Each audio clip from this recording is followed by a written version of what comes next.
यह बात है साल 2016 की। इस्टोनिया के चंद डॉक्टर एक पेशेंट के ब्रेन का चेकअप कर रहे थे। तभी उन्होंने एक ऐसी चीज़ नोटिस की जो कि आज से पहले मेडिकल साइंस में किसी ने भी नोटिस नहीं की थी। इस पेशेंट को एक दिमागी बीमारी थी जिसकी वजह से डॉक्टर इनकी ब्रेन की एक्टिविटी को ईईजी द्वारा रिकॉर्ड कर रहे थे।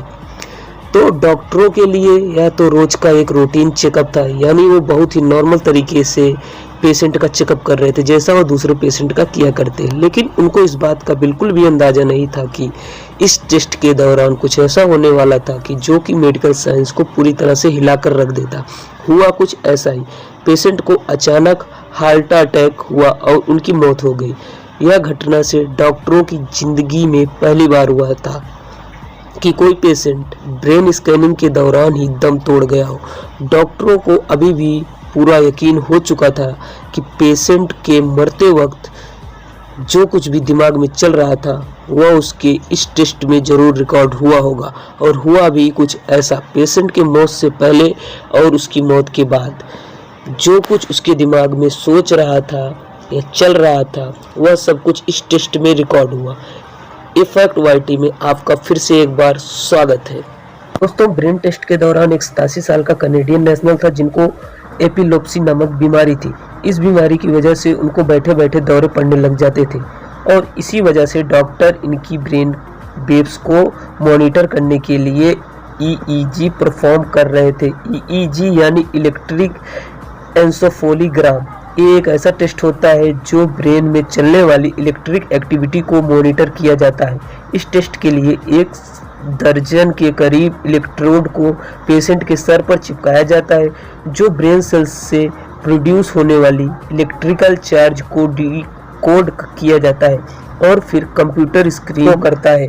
और इस टेस्ट के दौरान डॉक्टरों को कैसे मालूम चलता था कि इस वक्त पेशेंट के दिमाग में क्या चल रहा है, यह जानने के लिए इन एक्टिविटी के कॉन्सेप्ट को समझते हैं। इंसान के ब्रेन में 100 अरब से भी ज़्यादा न्यूरॉन पाए जाते हैं। यह न्यूरॉन्स हमारी नर्वस सिस्टम को अहम हिस्सा होते हैं जिनका काम ब्रेन के अंदर एक जगह से दूसरे जगह मैसेज पहुंचाना होता है। यह मैसेज एक इलेक्ट्रिकल चार्ज होते हैं जो कि ब्रेन के एक हिस्से से न्यूरॉन भेजते हैं और दूसरी तरफ के हिस्से न्यूरॉन को रिसीव करते हैं, उस मैसेज के प्रोसेस करते हैं और फिर बॉडी पार्ट को कई एक्सेस और परफॉर्म करने के लिए सिग्नल देते हैं। ब्रेन में हर वक्त इतने ज़्यादा प्रोसेस एक साथ हो रहे होते हैं कि उनके नतीजे में बेशुमार इलेक्ट्रिकल चार्ज जो से एक जगह से दूसरी जगह मूव करते हैं।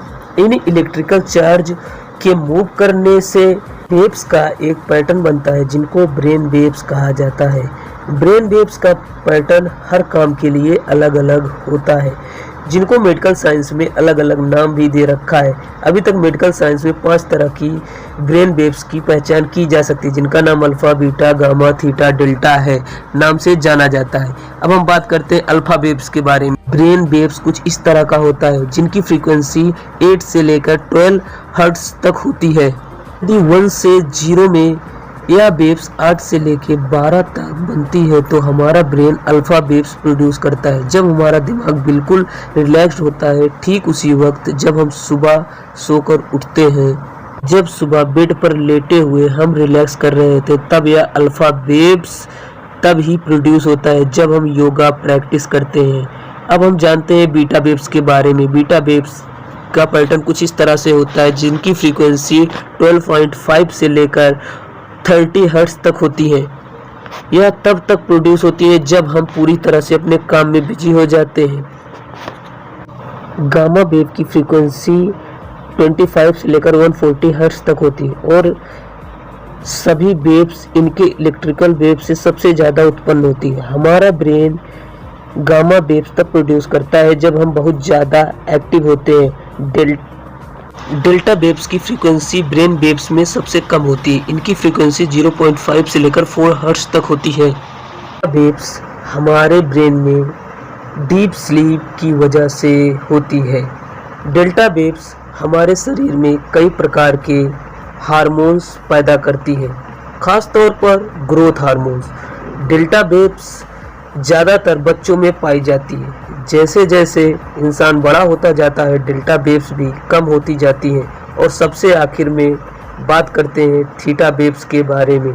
थीटा वेव्स की फ्रीक्वेंसी 4 हर्ट्ज से लेकर 7 हर्ट्ज तक होती है और यह किसी मेमोराइज या स्किल सीखने के दौरान या डे ड्रीमिंग के दौरान पैदा होती है। अब हम जब इन सभी वेव्स के बारे में जान चुके हैं तो हमें अब उस पेशेंट की ब्रेन स्कैन को समझने में थोड़ी आसानी होगी। जैसा कि हमने जाना गामा वेव्स की फ्रीक्वेंसी 25 हर्ट्ज से लेकर 140 हर्ट्ज तक होती है। इसी रेंज के अंदर एक और रेंज होती है जो 30 रेंज से लेकर 100 के बीच होती है।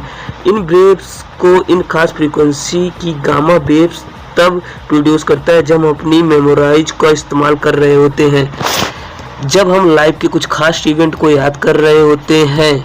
डॉक्टर ने उस कैनेडियन पेशेंट की मौत के वक्त उनके ब्रेन में बहुत ज़्यादा गामा वेव्स नोटिस किया, जो कि खास तौर पर उस रेंज में आ रही थी जब इंसान अपनी लाइफ की मेमोराइज को रिकॉल कर रहा होता है। इससे पहले साइंटिस्टों ने मरते वक्त लोगों की ब्रेन एक्टिविटी को नोटिस करने की कोशिश की, लेकिन पूरी तरह वह असफल रहे, रिकॉर्ड नहीं कर पाए।